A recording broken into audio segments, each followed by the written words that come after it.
L'éloge de l'absurde, le préambule du degré zéro de l'existence.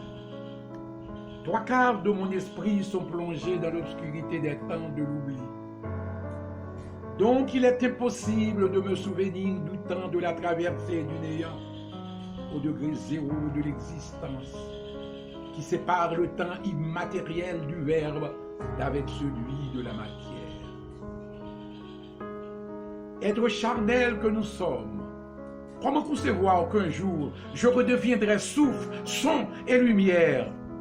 L'état qui a précédé cette triste métamorphose m'a permis de prendre d'assaut le réel pour donner naissance à la mystérieuse molécule qui allait devenir l'être que je suis aujourd'hui. On dit que j'ai pris naissance un jour, c'est une vérité. On dit que j'ai existé depuis toujours, c'est encore une autre vérité. Cette indescriptible voix qui voyageait de planète en planète, de galaxie en galaxie, n'a ni commencement ni fin de jour. Il est tout simplement la continuité de l'image du Créateur qui s'est créé lui-même à son image et à sa ressemblance. Silence, ténèbres et néant, 3 témoins oculaires de la création, 3 piliers sur lesquels la fondation du monde est assise. Tout était grand, parfait, comme le silence. Tout était silence. Et soudain, le verbe est apparu. Et le silence est à jamais rompu.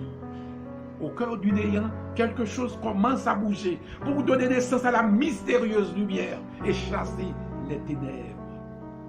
Alors la trinité silence, ténèbres et néant s'est transformée aux 3 premiers atomes, Père, Fils et Saint-Esprit.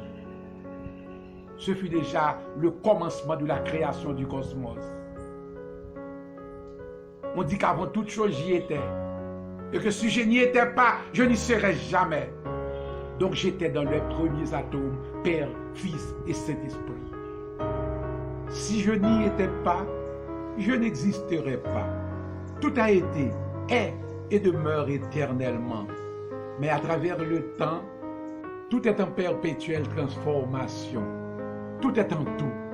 Il y a des ténèbres dans la lumière, du silence dans le son, du néant entre les choses et dans toutes choses. Il y a la mort, il y a la vie. Il y a la mort dans la vie et la vie dans la mort. Tout meurt et renaît à chaque instant. C'est cette alternance mort et vie qui constitue le décor de l'existence sur le parcours de l'éternité. Tout est parfait dans la nature. Parler de l'imperfection est subjectif, car ce qu'on appelle imperfection fait partie des règles du jeu existentiel. On dit qu'il y a des imperfections qui sont parfaitement imparfaites. On dit que Dieu, c'est l'être le plus parfait, parce que notre imagination le place à un degré de supériorité incomparable. Moi, je le conçois à une dimension égale à celle du silence, du néant et des ténèbres.